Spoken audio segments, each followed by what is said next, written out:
In this video, I'll be showing you how to see Wi-Fi password on Android phone. It's the best tutorial, so if you find this video helpful, drop a like and subscribe. But anyways, getting into it, it's very simple to go ahead and do this, and you can do it on literally any Android you have.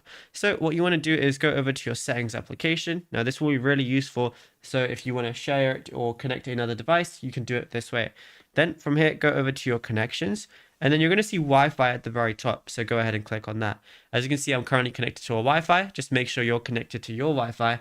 And then all you want to do is press the settings wheel icon on the right-hand side. Now I'm going to see password as one of the options. All I want to do is where it has the password, there's like an eye icon next to it. Go ahead and click on that. It has to verify your identity. So show it your face. And it's going to use facial recognition. And then as you can see, it's now showing me the password.